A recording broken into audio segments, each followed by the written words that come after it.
Hey guys, so today we're talking about Genshin Impact in 2026. This game started as a huge global hit back in 2020. And now it's still one of the biggest open-world RPGs ever made. But the real question is simple. Is Genshin still worth your time in 2026?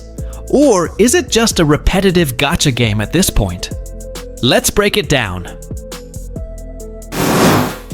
First thing you need to understand, Genshin Impact is not a small game. Even in 2026, the game is still getting massive updates, new regions, and story expansions. We're talking about a game world that keeps growing year after year. So if you're a new player right now, you're not joining a finished game. You're joining a game that still has years of content waiting for you. And honestly, that's one of the biggest strengths of Genshin. Now let's talk about how the game actually feels to play in 2026. The combat system is another reason why millions of players still enjoy Genshin. Instead of simply attacking enemies, you'll combine different elements to create powerful reactions. Building teams and experimenting with different characters keeps combat fun even after many hours. Each character has unique abilities and animations, making every team feel different.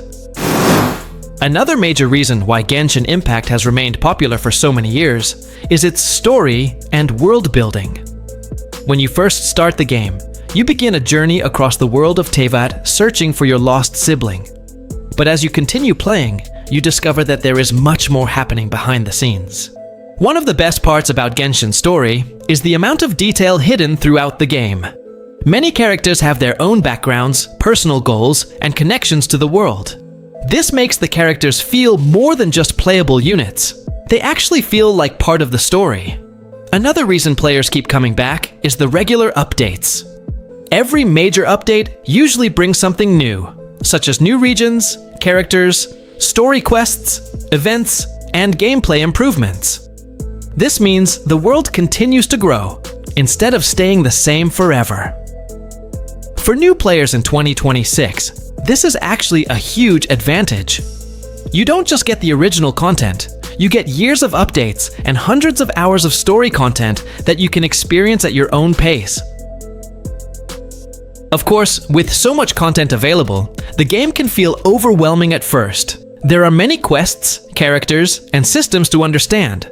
But once you get familiar with the world, that huge amount of content becomes one of Genshin Impact's biggest strengths. While Genshin Impact offers an incredible open-world experience, it is far from perfect. If you are diving into the game in 2026, there are several major flaws, structural hurdles, and frustrating mechanics that you need to be aware of before installing.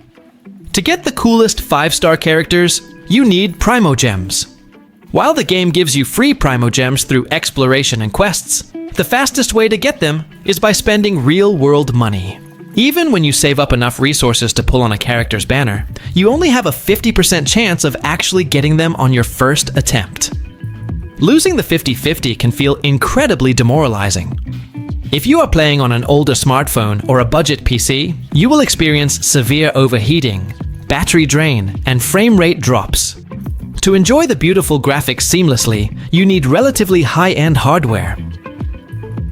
My final verdict. So, should you start playing Genshin Impact in 2026? If you enjoy beautiful open worlds, action RPG combat, memorable characters, and long-term progression, then yes, Genshin Impact is still absolutely worth trying. However, if you dislike gacha mechanics, or you're looking for a fast-paced competitive game, this probably isn't the right choice for you. In the end, Genshin isn't perfect, but it's still one of the highest quality free-to-play RPGs available today. If you've never played it before, 2026 is still a great time to begin your journey. So, what's your opinion? Are you still playing Genshin Impact in 2026, or have you moved on to another game? Let me know in the comments, and if you enjoyed this video, don't forget to leave a like, subscribe for more gaming content, and I'll see you in the next one.